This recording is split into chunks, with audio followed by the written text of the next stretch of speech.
Hi everyone! Welcome back! Today we're going to make a soft, moist, and delicious banana loaf bread.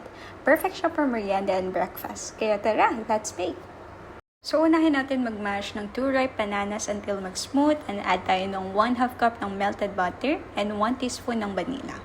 Then mag-add tayo ng 1/4 cup ng brown sugar and 1/2 cup ng white sugar. Then give it a mix. Then next, i-add natin yung 2 eggs sa ating wet ingredients.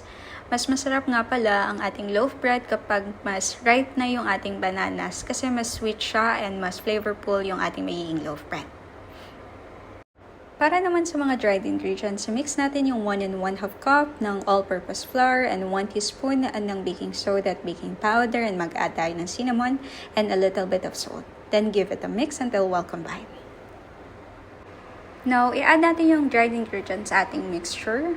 Make sure na gently fold everything together. Don't overmix para soft at fluffy ang ating banana loaf bread. If you like extra texture or sweetness, pwede kang mag-add and magdagdag ng chopped walnuts or chocolate chips. Then, ilagay na natin yung butter into a greased loaf pan. Mag-add tayo ng extra chocolate chips and cinnamon on top.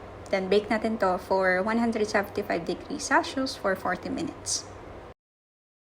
And that's our homemade banana loaf bread. Sana nag-enjoy kayo sa recipe na ito.